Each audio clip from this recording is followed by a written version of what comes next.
we want to establish understanding, and the best way we can do that is to paraphrase. She says something, and you can tactfully say, okay, well, before you get on to your next point, I want to make sure I understand that first point. So what you're saying is blah, blah, blah, blah, and you run what she said through your filter, and you paraphrase back, not parrot back, but paraphrase back, using your words. And if she says, no, that's not exactly what I meant, then you can ask her to repeat it in slightly different wordage. You'll get it the first or second time out. You can say, so what you're saying is blah, blah, blah, blah. She'll say, yes, that's what I mean. Okay? So now we've established understanding. She can no longer complain that he doesn't understand. If you've paraphrased back what she said and she said, yes, that's what I mean, that by default proves that you understand.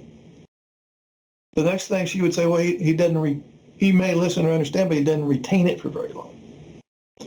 So some of the things that will help you with retention, you could ask her if she can wait until you're not distracted. Because a lot of times, guys, she's come in and your attention is divided, and you can't afford to have your attention divided because she's got such a loaded message. You got to have all 8 cylinders firing just to listen to her. You can't be distracted. So, and I'm not going to say, well, just always just stop what you're doing, stop dead in your tracks and pay attention to her, give her your undivided attention. No, unless it's emergent. But the other 99% of the time, just ask her, well, this message is important to you, therefore it's important to me, but let me wrap up what I'm doing so I can pay full attention to it. So ask her if she can wait until you're not distracted. You could also ask for shorter discussions. If she drones on, I know drone sounds very sarcastic.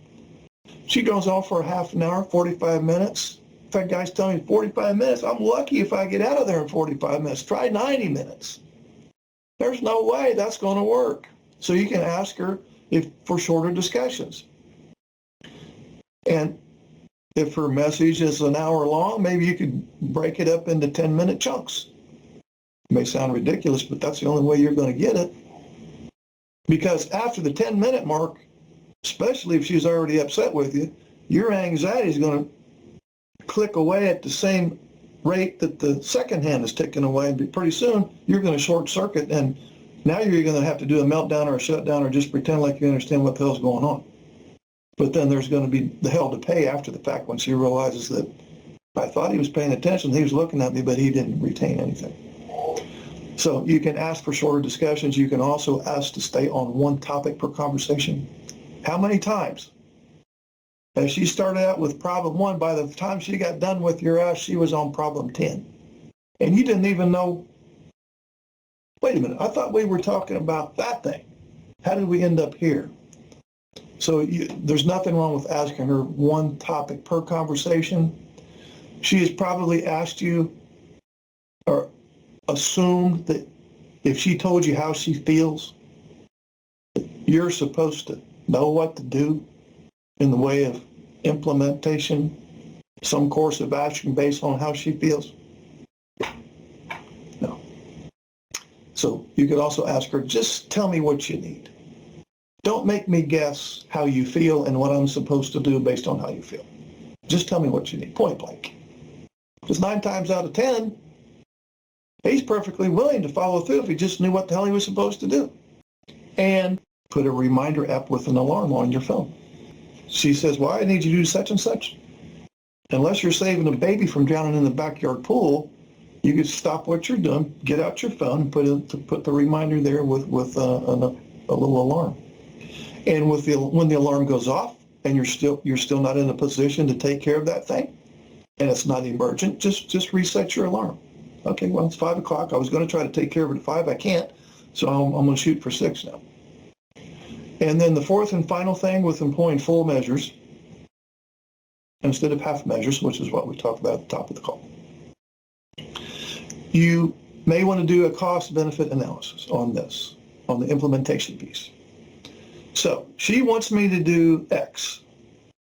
If I don't do X, what will be the natural consequences? If I do follow through with X, what are going to be the natural consequences? So do the advantages outweigh the disadvantages for me following through? If in your heart of hearts you think, No, I'm probably going to be at an advantage if I don't do this thing that she wants me to do. If that's what you really feel, I got no complaint with that. You're not her puppet where everything, you just, oh, I need you to do this now, and then I need you to do that later, and then you're just jerked around all over the place, meeting her. We don't work like that. So do a cost-benefit analysis. If I don't follow through with this, what's going to be the cost? If I do follow through with this, what's going to be the benefit? And you weigh them out, and if you think the advantages are going to outweigh the disadvantages by following through, then by all means do so, because now she's going to be happy